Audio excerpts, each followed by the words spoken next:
American Underdog. Do people seriously still watch football? Do people still watch a bunch of grown men in their 30s and 40s in more gear than dominatrixes and dungeon masters? Coming out here with their little helmets and their little shoulder pads. Oh, hey guys, let's go ahead and make a plan. Let's throw this ball around. Let's throw this ball around so we can score, so we can get a touchdown, so we can celebrate. Yay! Somehow, and I am still trying to figure out how in the ever-loving fuck this happened. Football has become the most popular sport in the States. Never mind the fact that baseball takes more strategy and is infinitely more exciting in the moment-to-moment plays of the game. Never mind the fact that soccer takes incredibly, significantly much more endurance and is much more a showcase for athletic prowess. Never mind the fact that basketball is more entertaining in a blowout game than football is in a quote-unquote nail-biter. But then you add on this ridiculous concept of dramatizing the tales, fictional or non-fictional, to make it more interesting, and people lap this shit up like dogs going at a fucking food bowl. I mean, I shit you not. They have put out some fucking slop when it comes to football movies. I've seen them all. Remember the Titans? I don't even remember the fucking plot. All right? Friday Night Lights? The only lights going out here were my own because that movie put me to sleep within the first 10 minutes. And now we have American Underdog. You see how even the titles get less and less creative?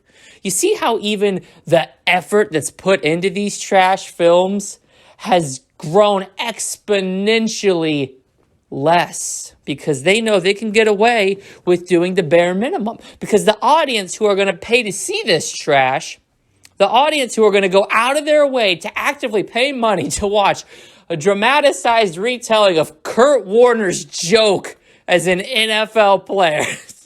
The type of people that are paying for that are the same idiots who are out here fucking their cousins. They live in Alabama, Louisiana, they live in Georgia, they live in the Bible Belt. All right? They're the same type of individuals out here, can't even tie their own fucking shoes. And it's so sad. You know, football attracts the lowest common denominator when it comes to intelligence for two reasons, right? It's not like you need to be a fucking rocket scientist to see how the game is played, all right? Wherever the ball goes, wherever the ball is thrown, whoever's hands the ball ends up in, knock the fuck out of that person. And secondly, there's a lot of loud, raucous crowds. There's cheerleaders barely clothed, referees who are paid off to make shit calls. God, the sad state of professional sports in America is such a joke. That's why I've exclusively started watching rugby. Rugby is a real man's sport. Trust me, if they ever did a biopic of one of the greatest rugby stars ever, it would be the greatest fucking movie. Like, anything released after that fucking movie came out would be a disgrace, not only to film, but to the sport that it was trying to deface. Rugby is what I think of when I think of a man's sport. Not a bunch of guys wearing pads and helmets so they're protected, all right? We're talking hard fucking core, smash mouth, in your face impact sports that do not pull punches. That's what men like me watch. We're not watching the NFL where politics plays more of a role in the game than the actual throwing of the football. We're not watching the NFL where clowns are debating about whether to get vaccines or not, and that's the focus of the game. Matter of fact, not even that being the focus, that being more entertaining than the game. Shout out to the homie Aaron Rodgers.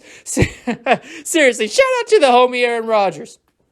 And don't even get me started on that fucking clown Colin Kaepernick. Listen here, Kurt Warner's NFL career, if you can call it that, was an absolute joke. What this man supposedly did to deserve a movie made about him was nothing at all. You seriously think that if I got bored, if I wasn't out here preaching the message of truth and delivering divine justice in the way of truth bombs the size of nuclear warheads being dropped on the daily, that I couldn't go infiltrate the NFL, that I couldn't bulk up over the course of 6 months and be just as talented as a fucking linebacker? Come on, half the guys playing these positions are jokes. Seriously, all you need to do to be a linebacker is eat your fucking body weight day in, day out. These people don't need to be cardio-based. They just need to have some fucking size. God forbid you want to be a quarterback. You don't need any endurance at all. All you need to be able to do is throw the fucking ball in the general direction of where you're going. That's all these clowns do, and they're paid millions of dollars to do it.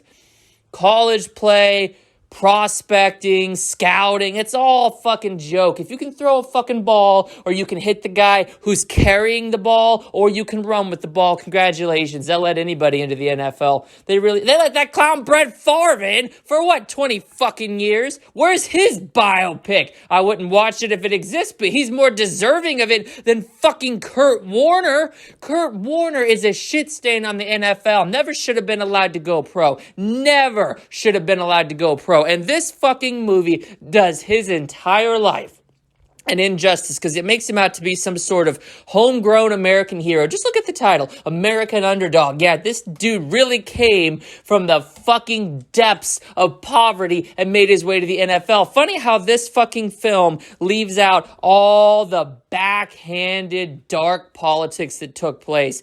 Yeah, how about the palms he greased, the dicks he sucked, and the checks he wrote to get to where he is and where he was? What a fucking joke. This movie, it actually manages to achieve something that not many films do. If a bad movie comes out, which, let's be real, the majority of films these days are complete fucking trash. They're literal white dog shit on the side of the road, and I wouldn't touch them with a 10-foot stick even out of curiosity or some sick fucking interest to see what people actually like about it. Then they're just trash movies. You know, you move on. A lot of them are ruining the film industry, but you move on. This film not only is a trash movie, not only is an insult to film, and not only will actively have you questioning your own intelligence the more deep you get into the film, but it also manages to make Kurt Warner's career, actually not even his career, his entire fucking life, a lie. It is a lie, because this was not how it happened. And you only need to have a nugget, a fucking fraction, a single brain cell to hop on Google and see just how much of this shit they're making up, or they're playing up, or they're just straight up fucking inventing for the sake of good fiction. If this is an accurate depiction of Kurt Warner's fucking life and career, then consider me Jesus fucking Christ, and consider the Bible itself, Old Testament, motherfucker. I don't fuck with that New Testament. Consider the Old Testament my fucking autobiography. And I'll go ahead and add in the 11th commandment right fucking now. Thou shalt not watch American Underdog, because this movie is such fucking garbage on every front. The jokes don't land. The dramatic moments don't land. It was clear the director had absolutely no clue what kind of fucking framing he wanted in the shots. The sound mixing is horrible. The opening credits are terrible. The best part of the movie is when the credits roll at the end, because then you get this massive fucking weight lifted off of your shoulders and you realize that this garbage film is finally over. But shame on you if you make it that far, because while they didn't put any effort into the end credits either, you shouldn't be giving this more of your time. This film should be a big, fat, definitive no from the moment the first trailer dropped. Hell, it should have been a big, fat, definitive no the moment you knew who Kurt Warner was. Because you should have known deep down that this stupid, scrawny, little piss-poor, quote-unquote, American hero, who's really an American joke, doesn't deserve the fucking house he's living in, doesn't deserve the career he had with a very dark history, doesn't deserve a fucking thing that he's gotten in life, much less a fucking movie that pretties it all up for the modern audience, the modern conservative who's going to go out of his way to watch this fucking dilapidated shit. I'm doing you a favor. I'm going to spoil the ending of the movie right now. But we all knew how it was going to end to begin with. So really, it's not really a spoiler. But wouldn't you know it, when the credits roll on American Underdog, I'm not going to spoil how the film itself ends. I'm going to spoil how you're feeling. Unsettled, concerned, very, very regretful, and above all else, like you just had the better part of your IQ drained out of you. Actually, not even drained out, like the film producers themselves extended an elongated arm up your asshole and then managed to squeeze through your intestines, work its way up through your stomach, go through your entire body, get to your brain, and slowly peck away at your intelligence with every passing second that you leave this pile of godforsaken trash on. Do not watch American Underdog. The only underdog here is me and my message, and let it be spread like the Lord's light itself.